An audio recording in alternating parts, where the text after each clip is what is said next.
उसी समय भोलेनाथ के सामने भगवान राम आकर के प्रकट हो गए। राम जी ने कहा, भोलेनाथ आप क्या करने जा रहे हो? मैं तपस्या करने के लिए जा रहा हूं। प्रभु आपने दर्शन दे दिया, मेरा जीवन धन्य हो गया। लेकिन भोलेनाथ से भगवान श्री राम ने कहा, एक बात है, क्या आपको पता नहीं, आपकी जो पहली पत्नी थी जिनका नाम था सती, जो योगा अग्नि में जाकर के अपने शरीर को जला करके भस्म कर ली है, उन्हीं सती जी राजा हिमांचल के यहां पुत्री के रूप में जन्म लिया है और पार्वती जी के रूप में जन्म लेकर के आपको ही पति के रूप में पाने के लिए पार्वती जी तपस्या करे। राम जी भोलेनाथ से कहते हैं और आपको पार्वती जी से पुनः विवाह करना पड़ेगा। भोलेनाथ ने हाथ जोड़ के राम जी से कहा, प्रभु क्षमा कीजिए, एक विवाह किया था, अब पत्नी जाकर के पिता के यहाँ ही योगाग्नि में शरीर को जला करके भस्म कर ले।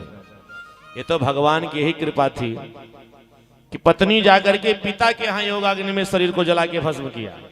अगर हमारे कैलाश पर्वत पर पार्वती सती जी जली होती ना, तो आज हमें कोर्ट कचहरी के चक्कर लगाना पड़ता। बोली भक्तवत्सल भगवान की। ये तो प्रभु आपकी माया ये थी कि पिता के यहाँ स्वयं जाकर के, अब जब पिता के यहाँ पत्नी जल गई है तो मेरा प्राण बच गया। लेकिन अब मुझे विवाह की कोई इच्छा नहीं। बार बार भगवान कहते आप विवाह के लिए तैयार हो जाओ। राम जी के वचन को सुन करके भोलेनाथ बार बार विवाह करने से इनकार करते, मुझे विवाह की झंझट मत फंसाओ। एक पत्नी थी और भी जाकर के पिता के यहाँ योगाग्नि में जल गई। सजनों याद रखना, भगवान ने कहा अगर आप विवाह नहीं करोगे तो संसार सागर में आने वाले समय में एक तारकासुर नाम के राक्षस का जन्म होगा और उसके आतंक से सारे संसार के जितने देवता हैं सब त्राहि त्राहि करेंगे। और तारकासुर नाम के राक्षस को जो वरदान मिला है वो भोलेनाथ के ही पुत्र के से उसकी मुक्ति होगी। और आप विवाह करोगे नहीं तो तारकासुर नाम के दैत्य का उद्धार कैसे होगा?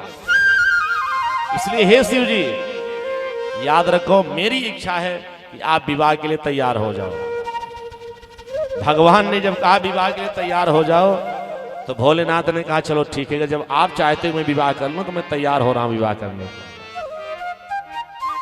सिर धरियायसु करिए तुम्हारा, परम धर्म यह नाथ हमारा, परम धर्म यह नाथ हमारा। आपकी जो आज्ञा है भगवान श्री राम जी की आज्ञा, भोलेनाथ ने कहा मैं उसको अपने सिर पर सिरोधारण करता हूं।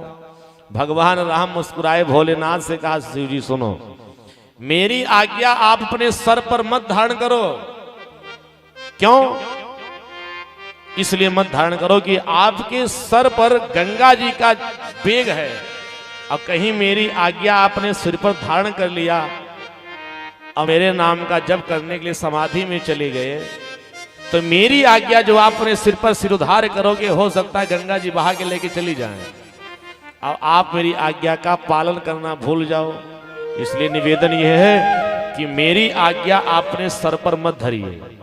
अरे मैं आपका सेवक हूं, आप मेरे स्वामी हो और स्वामी की आज्ञा सेवक को सिर पर ही धारण करना चाहिए। राम जी ने कहा लेकिन आपसे प्रार्थना यह है कि मेरी आज्ञा आप अपने सिर पर मत धारण करिए, नहीं गंगा जी की बेग में मेरी आज्ञा बह जाएगी। बोली भक्तवत्सल भगवान की। और जब आज्ञा बह जाएगी तो आप विवाह करोगे नहीं। आप मेरी आज्ञा को अपने उर में हृदय में धारण करो। कहा प्रभु हर तुम्हारे बन रहे हो अब उर